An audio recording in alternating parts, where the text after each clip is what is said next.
안녕하세요, 모블모블의 모블리입니다. 오늘 갑자기 아이패드 프로 4가 나왔어요. 아이패드 프로 4가 긴급 출시를 해서 지금 저도 알아보고 있는 중에 지금 영상을 찍고 있어요. 9to5 맥하고 애플 인사이더, 더 버지, CNET 들어가 봤는데 아직 얘네들이 그렇게 리뷰나 뭐 특별한 정보가 없어요, 아직. 그래서 그런 것들이 나오면 나오는 대로 또 정리를 해서 업데이트를 하도록 하겠습니다. 일단 정리를 해보면요, 애플 홈페이지에 보시면 아이패드 프로가 업데이트 됐죠. 그래서 이런 모양을 가지고 있어요.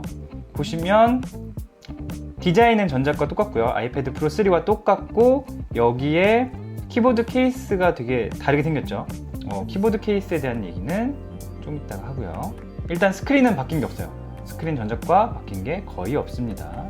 그런데 그리고 사이즈도 11인치와 12.9인치.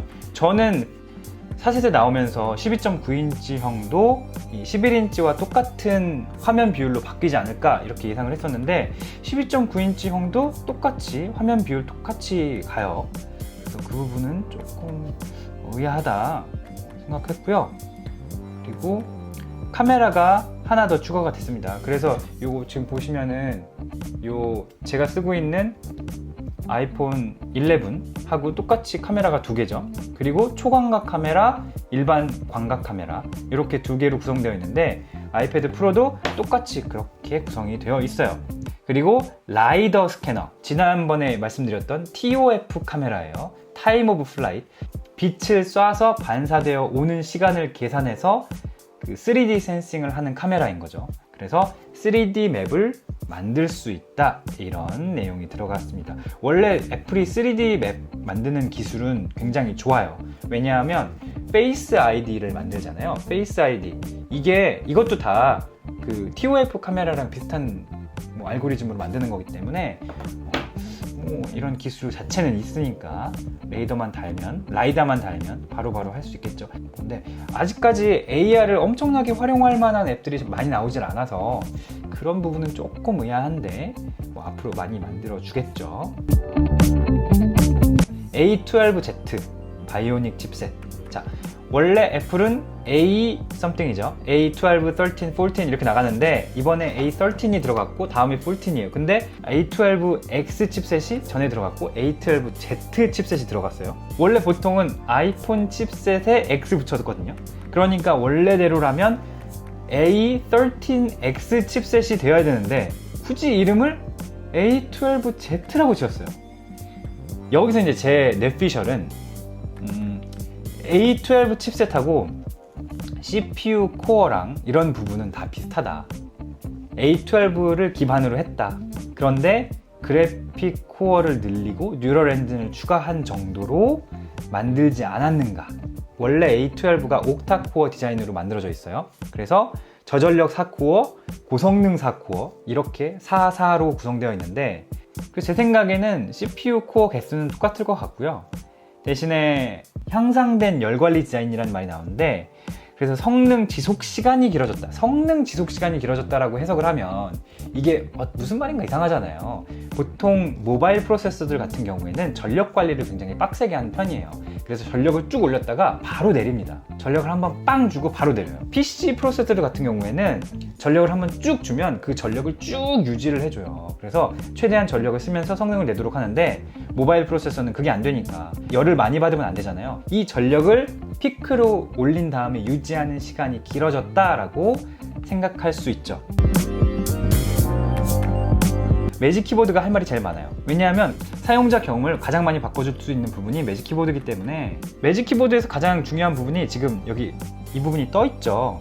이 부분이 떠 있는 게 중요한 게, 노트북을 쓰신 분들은 아시겠지만 화면이 올라올수록 되게 편해요. 이렇게 조금 더 올라오는 게 좋죠. 원래 키보드가 이렇게 생겼잖아요. 원래 키보드가 이렇게 생기니까 터치패드를 넣으려고 이거를 이쪽으로 위로 올려야 되기 때문에 이렇게 디자인이 나온 것 같습니다. 저는 개인적으로 굉장히 좋은 디자인이라고 생각해요. 여기에 힌지가 있어서, 이 부분에 힌지가 있죠. 그래서 이 부분에서 이렇게 왔다 갔다 할 수도 있고, 이 부분을 왔다 갔다 할 수 있으니까 높이도 조절할 수 있고 각도도 쉽게 조절할 수 있고, 그래서 각도도 예전보다 훨씬 더 자유자재로 조절할 수 있겠죠. 그리고 중요한 부분이 여기에 USB Type-C 포트가 들어갔습니다. 이 Type-C 포트로 전원 연결해서 충전도 가능하다고 해요. 일로 꽂으면 이렇게 타고 들어가서 여기에 충전이 되는 거죠. 그렇게 되면 뭐가 좋냐면 얘가 충전하는 동시에 다른 쪽, 지금 보시면 여기에 있는 USB-C 포트를 사용할 수 있어요. 결과적으로 USB-C 포트가 2개가 되는 거예요. 맥북 에어처럼. 여기 보시면 터치패드가 들어갔는데 풀사이즈 키보드에 터치패드가 들어가고 키 트래블이 1mm로 최적화되었다고 하고 가위식 메커니즘을 가지고 있다고 해요. 가위식 메커니즘에 키 트래블이 1mm라는 얘기는 얘랑 스펙이 똑같거든요. 지금 16인치 맥북 프로에 들어간, 이번에 새로 들어간 키보드랑 스펙이 비슷해요. 그러니까 요 키감도 16인치 맥북 프로랑 비슷하지 않을까 라고 유추해 볼 수 있습니다. 그리고 여기 백라이트 되죠. 이 부분도 필요하던 부분인데 마이크로소프트 서페이스 키보드를 제가 개인적으로 굉장히 좋아하는데 그 서페이스 프로 키보드랑 이제는 좀 맞설 수 있게 됐다. 자, 그리고 커서에 대한 얘기를 할 거예요.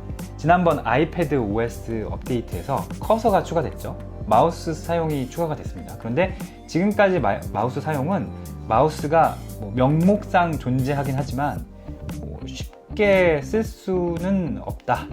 네. 굳이 그렇게 써야 되나 싶을 정도로 불편했단 말이죠.